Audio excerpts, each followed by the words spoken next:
নমস্কার, awakening 169 taro কবিতা channel থেকে আমি কবিতা সবাইকে ওয়েলকাম জানাচ্ছি। 2025-এ আমি রাশিফলের সিরিজ নিয়ে চলে এসেছি আবার এখন।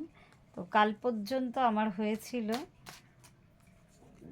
যেই রাশিফল সেটা হচ্ছে ধনু রাশির রাশিফল। তো আজকে মকর রাশির 2025 কেমন হতে যাচ্ছে আমার কার্ডের থ্রুতে আমি দেখে নেব কী কী সাবধানতা অবলম্বন করতে হবে, বা কোন কোন দিকগুলো একটু বেশি করে নজর দিতে হবে, আর কোন কোন দিকগুলো বেশ বিনা আয়াসে সাধিত হয়ে যাবে বা বিনা আয়াসে পূরণ হয়ে যাবে।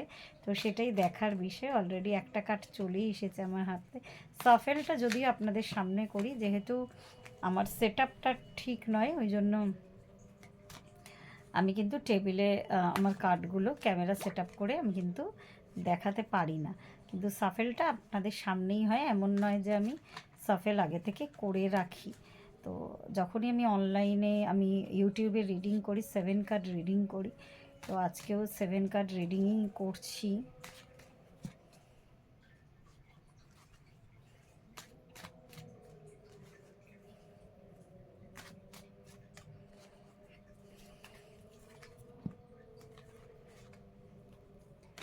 হ্যাঁ, একটু সময় লাগছে। হ্যাঁ, 7 কার্ড রিডিং হয়ে গেছে।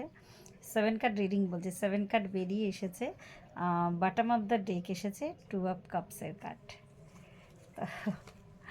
আমি দেখতে পাচ্ছি 2025-এ অনেকেই প্রেমের ক্ষেত্রে বেশ একটা সাফল্য লাভ করবে, সেরকম একটা সম্ভাবনা কিন্তু আমি দেখতে পাচ্ছি। বাবা, কালকেও এটা ধনুরাশির ক্ষেত্রেও এসেছিল, মকর রাশির ক্ষেত্রেও এসেছে। লাভার্স কার্ড এসেছে, ওপরে 2 অফ কাপসের এসেছে, মানে বেশ সোনায় সোহাগা বছর একটা আর কি। আর এখানে হুইল অফ ফরচিউন, দুটো মেজর আরকানার কার্ড, ওয়ার্ল্ড কার্ড। বা মকর রাশির বেশ ভালো সময়, 7.5 ছেড়ে গেছে, বেশ ভালো সময় একটা আসছে যে বোঝাই যাচ্ছে কার্ড দেখে। আর হ্যাঁ, ওয়ার্ল্ড কার্ডের সাথে যখন হুইল অফ ফরচুন আসে, তার মানে আর কি পুরো ভাগ্যটা কিন্তু তার পুরোপুরি একদম মানে ভালোর দিকে পজিটিভ ওয়েতে চেঞ্জ হওয়ার কিন্তু পুরোপুরি সম্ভাবনা। সঙ্গে এসেছে 5 অফ ওয়ান্সের কার্ড, তার সাথে এসেছে 4 অফ কাপস, তার সাথে এসেছে 2 অফ সোর্টসের কার্ড। ঠিক আছে, আশা করি কার্ডগুলো দেখতে পাচ্ছেন। আমি একটু ক্ল্যারিফিকেশান চাইছি, 5 অফ ওয়ান্সের কার্ডটা কেন এসেছে। এত সুন্দর সুন্দর কার্ড এসেছে, যদি আমার 7 কার্ড বলেছিলাম, কিন্তু 7 কার্ড আসেনি আমার হাতে, কিন্তু হাত থেকে কিন্তু 6 কার্ডই বেরিয়েছে, 6খানা কার্ড বেরিয়েছে। 7 নম্বর কার্ডটা কিন্তু এখনও লুকিয়ে বসে আছে, আসেনি। তো দেখা যাক 7 নম্বর আমার কাছে কেন অ্যাঞ্জেলকে রিকোয়েস্ট করছি, করতে না করার আগেই চলে এসেছে। 5 অফ কাপসকে ক্ল্যারিফিকেশন করছে, 5 অফ ওয়ান্ডসকে ক্ল্যারিফিকেশন করছে, 7 অফ কাপসের একটা কার্ড। তো আমি ওভারঅল বলে নিই, আমি ওভারঅল দেখতে পাচ্ছি বেশ সুন্দর একটা সময়, বেশ ভ্রমণ হবে এই বছরে আপনাদের, বা স্টুডেন্টদের ক্ষেত্রে কিন্তু একদম মানে পুরোপুরি স্মুথ একটা লাইফ।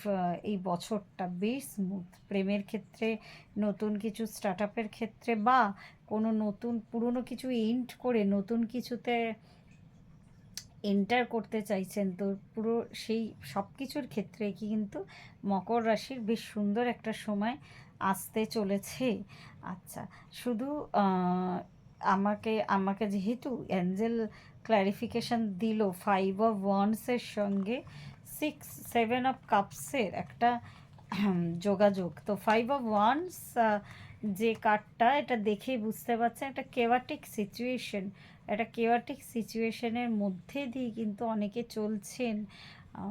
খুব সম্ভবত এটা তার লাভ লাইফের ক্ষেত্রেই আর কি। তো ইদার হাজব্যান্ড ওয়াইফের মধ্যে একটা ডিভোর্সের ব্যাপার, বা প্রেমিক প্রেমিকার মধ্যে একটা মনোমালিন্য, বেশ যথেষ্ট পরিমাণে কেওয়াটিক একটা সিচুয়েশান।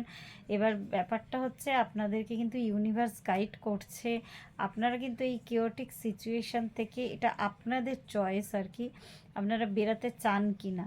আপনারা কিন্তু একদম যদি বেরাতে চান, একবার যদি মুভ অন হতে চান, তো একদম স্মুথলি কিন্তু মুভ অন হয়ে যাবেন। সেই ক্ষেত্রে কিন্তু আপনাদের একদমই সমস্যা হবে না। যেহেতু লাভার্স কার্ড এসেছে, আপনাদের জীবনে নতুন মানে পুরনো সিচুয়েশানকে আপনারা ছেড়ে যদি এগাতে চান, তা আপনাদের জীবনে সোলমেট বা টুইন ফ্লেম আসার কিন্তু 100% সম্ভাবনা আছে। আর ওয়ার্ল্ড কার্ড আগেই বললাম, বিদেশের সাথে কোনো লেনদেন বা বিদেশি মুদ্রা আর উপার্জন, তো এরকম কিছু ভালো দিক কিন্তু নির্দেশ করে। আর ওয়ার্ল্ড কার্ড আমাকে আরেকটা ভাইব্রেশন দেয়, সেটা কিন্তু একটা সাইকেল এন্ড হয়।